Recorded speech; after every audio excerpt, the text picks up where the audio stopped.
I love rocks.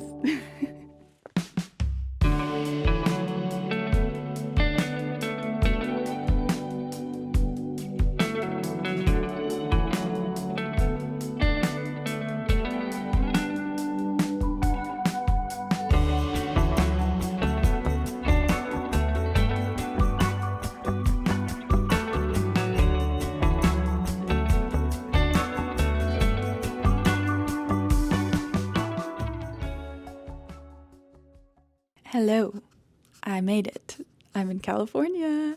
I am at the hotel for the night. I can't even think right now. Feeling very excited. I'm very tired. Right now I'm here in Lone Pine. I drove here today a little over 3 hours from LAX. And I'm gonna be going to Alabama Hills tomorrow and a couple other spots before leaving tomorrow to go north. And I'm gonna go up to the ancient bristlecone pine forest, and then I'm gonna pop over to Bishop and stay there for the night and do some things there, and then I'm gonna head up for the last 2 nights to Mammoth Lakes, and then I'm flying out of Reno, so I'll just keep going north to get to the airport. I'm gonna go right through the valley, right along the Sierra Nevada mountains. I'm very excited.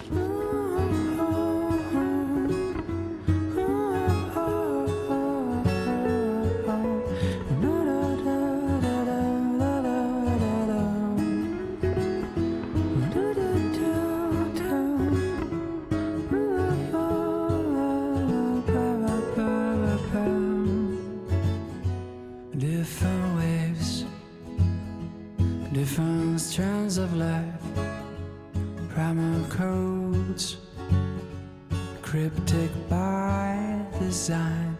We just float, like 2 floating looks. The river's wild, there's no way.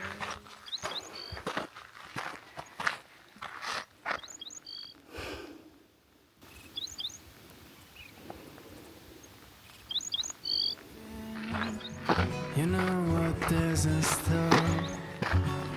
Hold on tight. I found my first arch!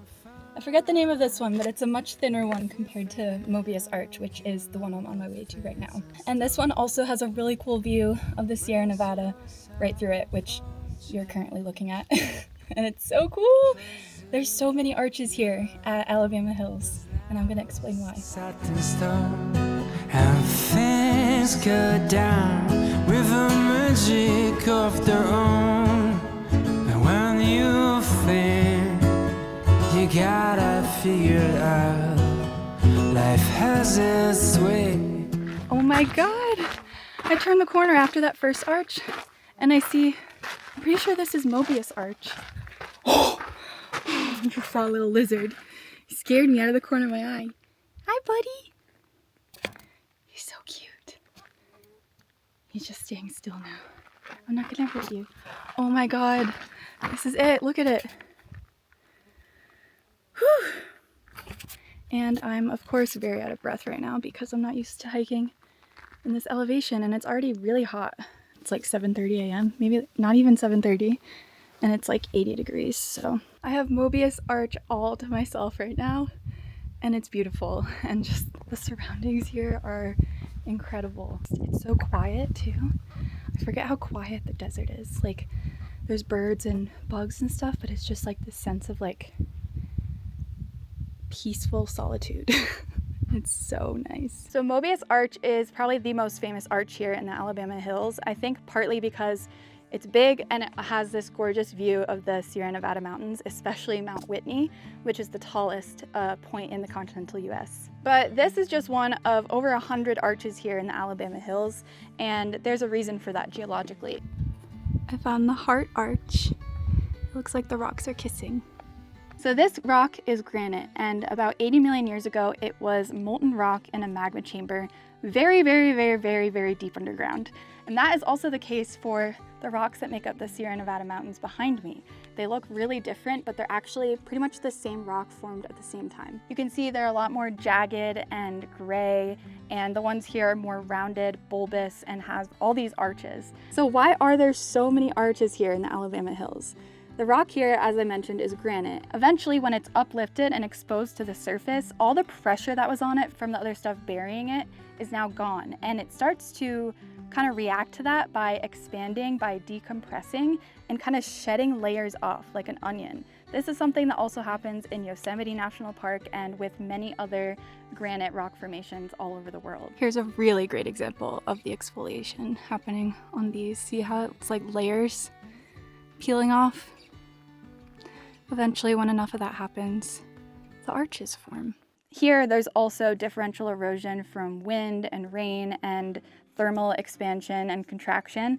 Parts of the rock are weaker and get eroded away before the more resistant parts, therefore creating arches. And this process is going to continue for millions of years, and eventually this arch and many others will no longer be here, but there will be new ones created. It's really beautiful here and it's really peaceful. I'm sitting here, and while there are kind of a lot of bugs, I hear birds, I've seen jackrabbits and lizards. It's just really nice sitting here and sitting kind of in between these pieces of earth that have been dramatically affected by tectonics. I love rocks. Things go down with a magic of their own. And when you think you gotta figure it out, life has its way to drop you from the clouds. So we hang onto holes, more things, trying to guess what tomorrow brings. But as it poured from Chicago, we used to say, oh, carpe diem.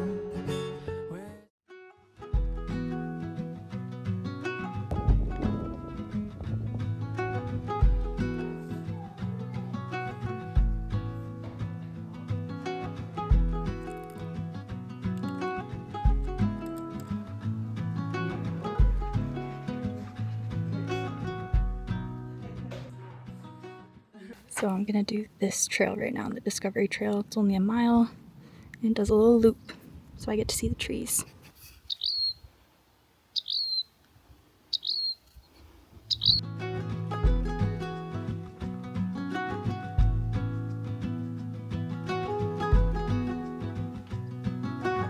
I am at the ancient bristlecone pine forest, and once again I'm really out of breath. This time I'm actually really a lot higher. I'm at 10,000 feet above sea level, and I'm doing a hike. I just walked up pretty slight incline, and I'm taking a rest right now on this bench. I already have seen a few bristlecones, and they're amazing, and I can't wait to see more of them and show you. But just being in a place like this is really wonderful. I'm very happy right now, and I feel really, I don't know, grateful for nature. Sounds really corny, but I'm gonna keep walking.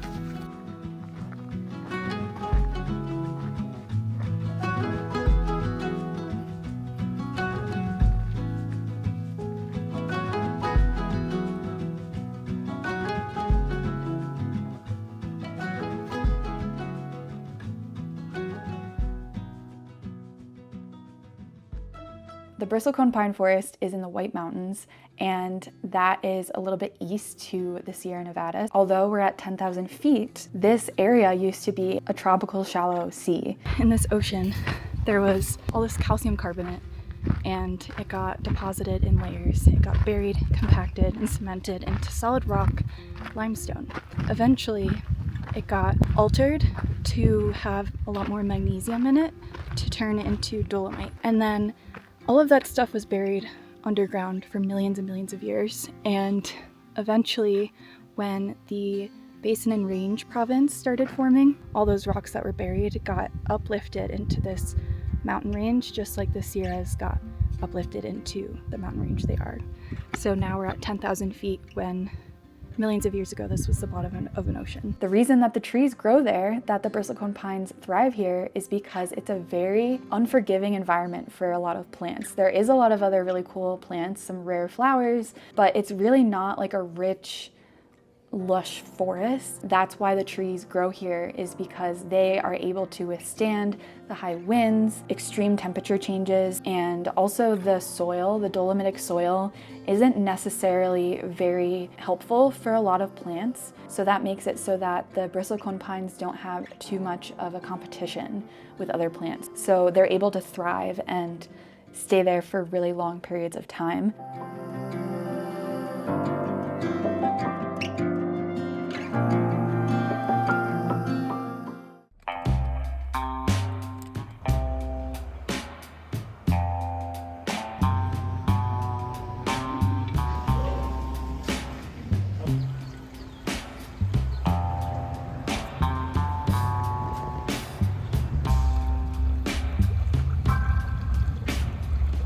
Good morning from Bishop, California. I am feeling much more well rested this morning. I had a really great day yesterday, but it was very exhausting because I'm really not used to this heat and elevation.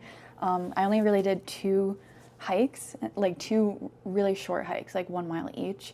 But with the heat and elevation, it just was much more of a struggle for me.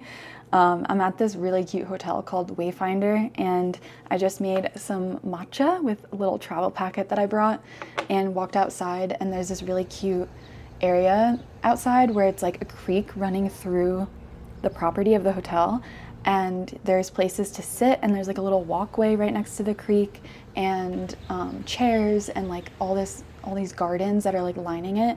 So yeah, I'm just gonna finish getting ready for the day and start my day soon. I'm gonna go to a bakery, and then I'm gonna go to Lake Sabrina. Before I do that, I'm just writing some postcards. And I also wanted to show you what I got yesterday at the bristlecone pine forest gift shop. And I also stopped at a little gift shop in Lone Pine called Lone Pine Rock and Gifts, I think it was called. So I'm sending postcards, but I also got myself some. I really love this one. I almost want to like put this one in a little frame. I got some bookmarks as gifts. I got myself a couple pins because I love pins.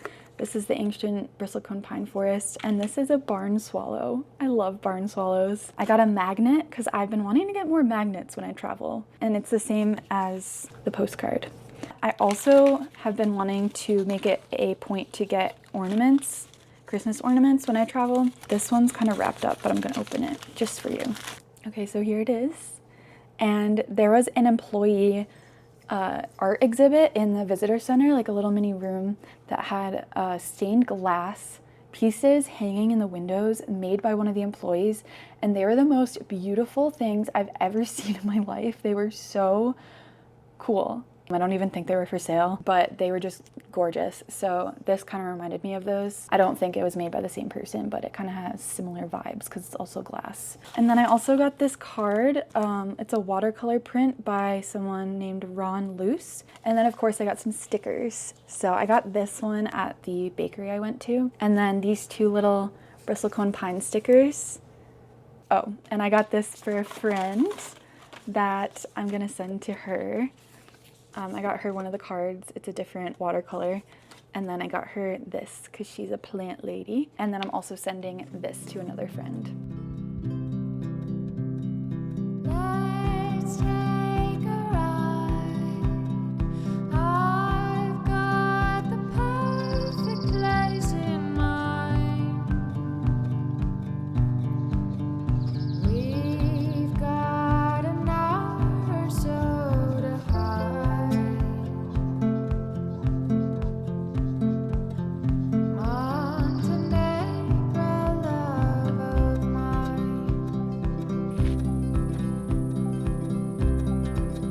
I'm here at Lake Sabrina right now, and I'm doing this little walk around the lake. It's like not really a big hike, and it continues. Like people do much longer hikes here, and it continues further up in the mountains, but I'm just gonna do a small part of it, then I'm gonna walk back. So pretty much as soon as it starts going up, I'm gonna stop. But the views here are absolutely gorgeous. And it's just a really nice day here. There's a bunch of people fishing, a lot of families here with their kids. It's so much cooler up here, higher elevation, at about 9,000 feet, and still having a little trouble breathing very well, but it's much cooler, so it makes it a lot easier.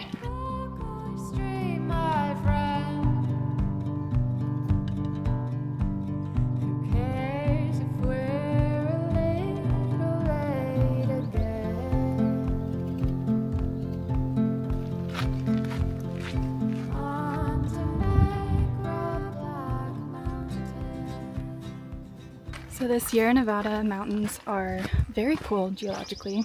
I feel like I say that about everything, but they started out as granite. Well, they are granite. They started out as molten rock, magma.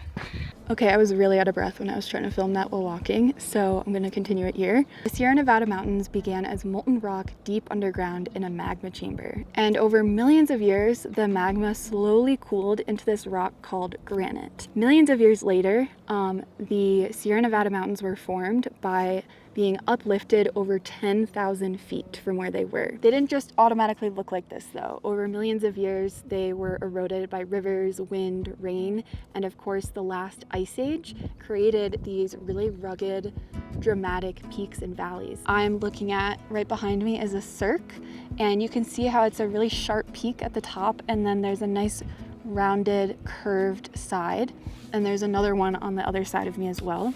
So I'm kind of in the middle of that in this little valley. Yeah, it's absolutely gorgeous, and it's really cool seeing the granite here as well. You can see the different minerals in it, like quartz, feldspar, and biotite.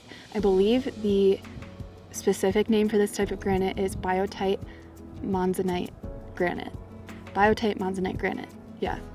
So yeah, that's your little lesson of the geology of the Sierra Nevada. Very, very shortened and summarized.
I'm at Hot Creek Geologic Site right now, and it's crazy how peaceful it is here, knowing that almost a million years ago it was the site of an extremely violent volcanic eruption. What happened was that there was a volcano here, and it erupted this one time and got very explosive and violent, and then collapsed in on itself. So where I'm standing is now the basin, the caldera of the collapsed volcano. The Earth's crust here is very thin. Because of that, there's still volcanic activity, and magma beneath the surface is very shallow, only about 3 miles.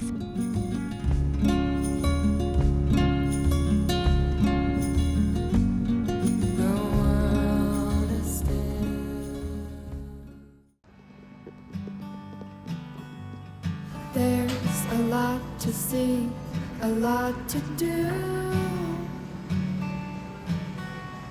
Recently I've realized I like doing it all with you.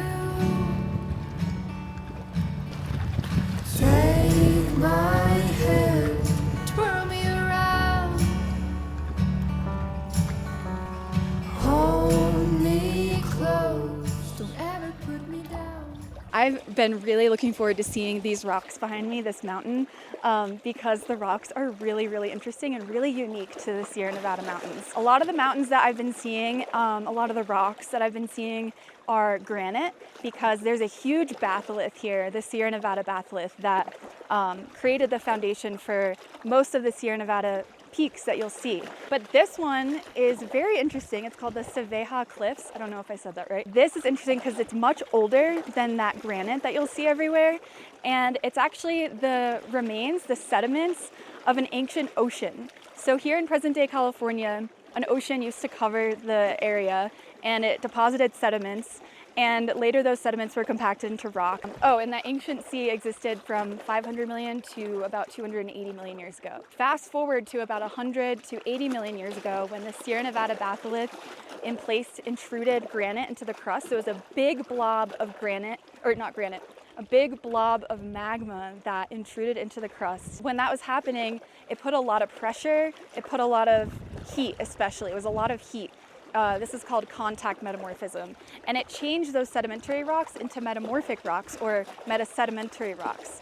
And so these rocks are a mix of schist, maybe some slate, quartzite, and marble. And those all started out as sands, muds, and calcium carbonate muds, or like shells and bones in that ancient ocean, in different parts of it, on the shorelines, on the carbonate shelf, and in the deeper basin of the ocean. So you're looking at a lot of history right now. I'm looking at a lot of history right now, and it's really cool.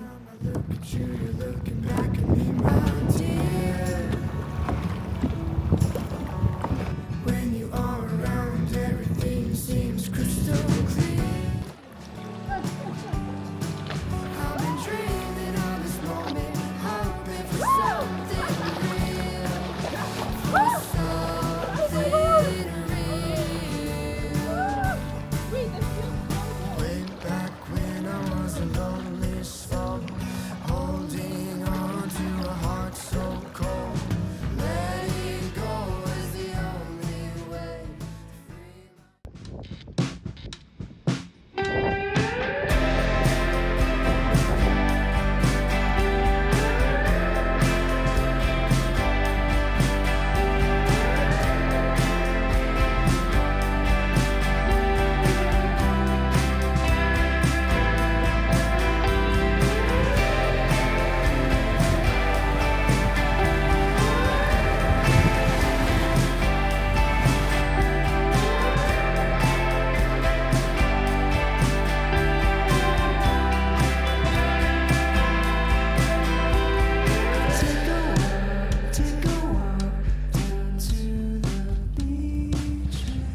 free. So here I am at the shore of Mono Lake, and this is one of the oldest lakes in North America. It started forming at least 760,000 years ago, and it's well known for its amazing rock columns that you see behind me and right here, called tufa towers, which formed underwater when the lake level was much higher. During the Pleistocene, during the last ice age, the lake level was much higher, at least 600 to 1,000 feet deeper than it is today. So these are essentially fossilized or petrified springs. So as water was entering the lake through a spring, the fresh water coming from the ground was really rich in calcium. And then the water in the lake is already rich in carbonate. So when those two things combine, they create calcium carbonate, which is a mineral deposit. And as the water came out of the spring, it slowly formed layers and layers of that deposit until it made these incredible, very strange looking, awesome towers. And the ecosystem here is also incredible because there are two very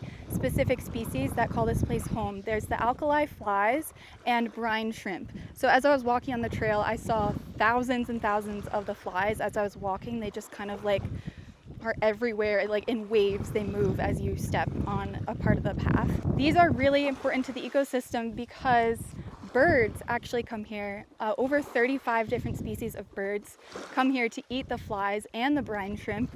And during the Pacific Flyway, I think it's called, millions and millions of birds come here and stop to feast on these flies and just kind of take a rest and bathe in the waters of the lake before they continue their journey. It's really cool, the geology and the ecology ecology, I don't know why I said that like that, are so intertwined in this place.